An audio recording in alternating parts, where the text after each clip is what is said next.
Dragon Ball Z OCG podcast, your #1 source for all things DBZOCG. Nekojin is back, bringing you the feed. After a long wait, we finally completed part 2 of our interview with Chippy and Garrett, former employees of SCORE. We're not holding anything back this time, so be prepared for a long listen as we discuss the Dragon Ball Z CCG history, their thoughts on the Dragon Ball Z OCG, and a few other card games they worked on during their time at SCORE.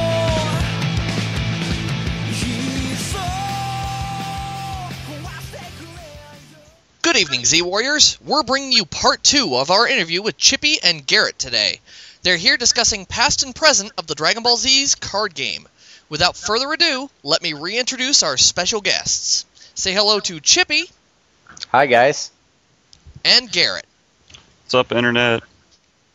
And joining us from the Dragon Ball Z OCG.com is Kamikalo. Hi. So we're going to go right into our questions here, guys. You ready? Sure. Okay. Yeah, let's do it. Well, let's start with the most egotistical question we have on the listing here. If you guys have seen anything about the Dragon Ball's OCG, the newest form of the game itself, what do you guys think about it? You want to start with this, or should I, sir? I can start. I think it's pretty awesome that there's a group of fans out there that keep it going. It's kind of flattering in a lot of ways. Yeah, I have to agree. It's really neat seeing after all these years that there are so many people in love with the idea of the game, that you guys have been keeping it alive for so long. So, and still coming out with new sets and new cards, and still having tournaments that have more than 8 people, and you know, it's really neat. Well, keeping up with the OCG, just one other question about it here. How do you guys think having every card in the game available to every player will affect the gameplay in the DBZ OCG compared to Dragon Ball Z CCG, where many players were restricted to the cards they had available to them? I think it's healthy for the game, actually, because it'll be the skill at that point will be what wins you games, because you don't have to actually worry about not having access to anything. Where in old Dragon Ball Z, people were easily just get priced out and couldn't afford to buy certain cards, so they couldn't play a deck on the same level as somebody else. Where if everybody has access to every card, it's an equal playing field. So it's more based on skill and deck building at that point than who has the most money. Yeah, I agree on the positive side of things. It definitely evens the field as far as gaining access, and therefore, you know, the skill really comes down to the deck building and the deck playing in and of itself. I mean, it's hugely advantageous to get somebody into the game, because they know that they're not necessarily going to have to pay an infinite amount just to chase certain cards. The only drawback to it is that it denies a little bit of creativity, because it becomes so easy to net deck. Sometimes, like in Magic tournaments, you know, you've got your standard X deck, but you know, a player may still be lacking certain cards, and so in order to fill those roles, they pick other cards or come up with slightly different variants in order to fill those card slots and still achieve the same goal. But when everybody has access to all of the cards, you know, there's nothing causing the player to want to gravitate and try those different variations. You know, they can just go, well, that deck's the one that's winning and is first place constantly. You know, that's the deck that I should use, and just copy it straight. But that negative is far outweighed by the benefits of allowing everybody to have access to unlimited quantities of your card set. Your answer just made me realize I've been playing Magic for way too long. Or I've just been playing competitive Magic for the last couple years. And the first rule you learn in competitive Magic is creativity is for losers. Yeah. If you want to win, you play the best deck possible. And how you know what the best deck possible is you go and you look at the past month tournament reports, and some website out there has got analytics that show the win percentages of like the top five decks, and you usually have to pick between like the top 3 decks if you even want to have a shot of winning a tournament in Magic. Yeah. So there's a lot less variance. Well, you have so many people playing the game that that you have the people that are really creative and come up with creative decks, but they're generally not the guys that win the tournaments. Even in Dragon Ball Z, the most creative decks and the most fun decks, they weren't necessarily the decks that won the tournaments all the time. It was somebody took a deck that somebody made and just streamlined it for the environment and played it like Namekian or something along those lines, or when the Saiyan decks were starting to become really good. Well, speaking of other card games like Magic, in other big card games, like Magic, of course, the card pool in some formats are limited to only the most recent sets. Why was the DBZOCG designed to play with every card printed in the game instead of having certain block formats? 2 reasons. The first reason was the fact that trying to find the right words for this. I think it's because they didn't know. They didn't know what they were doing.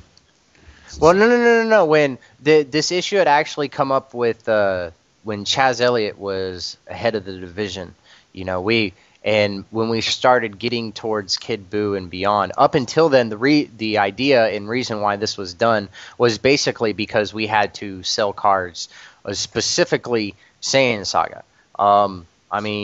Score printed a lot of Saiyan Saga. I cannot emphasize that enough. That's the reason why we had such a huge party once we finally got it all out of the warehouse, because nobody thought it could be done. There was that much Saiyan Saga actually printed.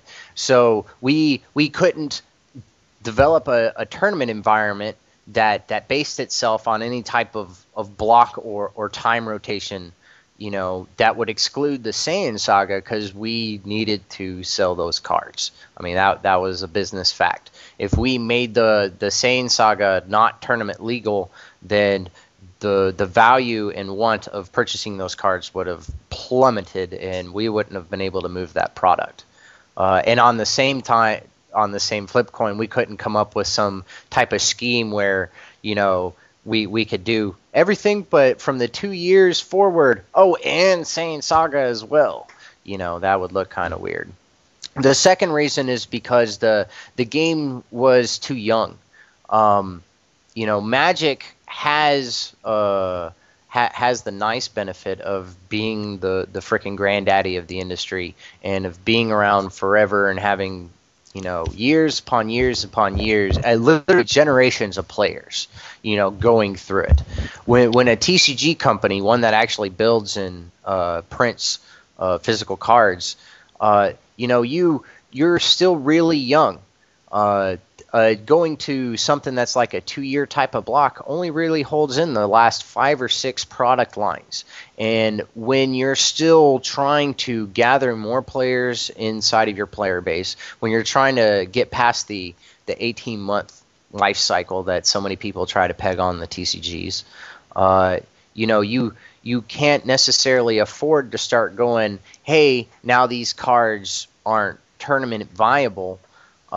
Because then you've got all those players that have those cards that go, well, that kind of sucks. All this money that I spent getting these cards, you run the risk of losing part of your player base. Once you've had something that's been established for a really long period of time, and that you've got this super duper loyal base, like L5R for example, then you can run the risk of running a block format. But if you try to do it too early or you don't design for it appropriately, it can actually be quite devastating to your game. Look at the Versus system. That's one of the many reasons why it took a major hit, was when they started instituting formats where the original sets were starting to be blocked off in their Type 2 type of format.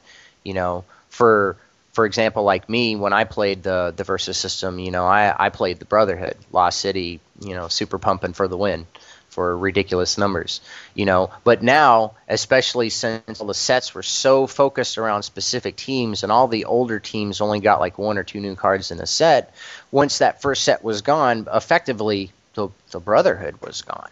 So why would I, as a player, want to reinvest in another team, so to speak, spend all this money just to have it like fall off? So you have to design for it, and you have to be old enough. And so that's why games that are successful in doing this have been around for a couple of years, and there's not many TCGs you can point at that basically started off with a block format that have been successful / are still around today. I mean, even Pokemon needed to be out for what, 3 to 4 years before they started coming out with that Neo environment, that cutout base set through Team Rocket, I think. And that's Pokemon. Yeah, I just want to emphasize on what David said. Like, yeah, Dragon Ball Z was really only like relevant in the card game industry for about 3 years. Which, let's just say they started with Kid Buu and they did do a cycle. I mean, at that point, you're only cycling out like 2 sets. But if they had designed for it at a point, and you design with that in the future, it's easy to pull that off if you let people know in advance, and then you actually support the older format. That's a big thing there too, is all the games that actually do rotate cards and things like that. They do a really good job supporting the older formats to make sure that those people can still play with those cards. And also, he was talking about that 18-month, like where the game starts tapering off. If you hit that 18-point mark and you're not experiencing growth in your game anymore, you see these sets returns diminish, like each set selling less and less and less each time you go on. At that point, I mean, it's not like, oh, let's rotate out cards. It's like we got to do everything we can to keep these people playing because we're not growing as a player base. If you're actually seeing a big influence in the sale of cards, like you get 3 years into the line and like, wow, we're selling more cards now than ever, that has to mean that newer people are playing the game now. So if you keep having this steady growth of newer people, then you can start rotating out. You can start rotating out the sets because you're getting an influx of new people every year, every 2 years. But if you're not getting that influx, you kind of risk chopping your player base in half or something along those lines. Yeah. Very good points. All right, so next question on my list here is a personal question for each of you. What was your favorite style in the DBZCCG, and did it progress as the game went on? Well, in the very beginning, my favorite style was orange, but that was because I got to make the orange mastery in Trunk Saga, and therefore was slightly biased. But as a player in a play style, my favorite had always actually been more like the black style, the disrupt, get in your opponent's face, mess with his plans, hand destruction. That's partially why hand destruction was slightly not necessarily prevalent as a strong tournament force, but why there were more and more cards that kept getting printed that did kind of hand destruction effects. I kind of like hand disruption and making people have to change their plans because now their resources are a little bit different and stuff like that. So the mech game was pretty fun too. But yeah, when I was a player, I was a player all the way through Kid Buu. I liked black quite a bit, mainly because it was disruption based, and I did enjoy. I don't know if I can't really say I had a favorite style, honestly, because I actually enjoyed playing all of them. I can't think of a time where I didn't at least try every style in tournament. I ran blue ball for a long time. I ran anger. I ran Namekian. I ran Saiyan. Ran orange. But in GT, when I was actually involved in some of the development process, my favorite styles were like the Red Rush Mastery, and then the Saiyan Supreme Mastery. I liked quite a bit. Oh yeah, Nappa Saiyan. But that was just in the focused environment. Yeah.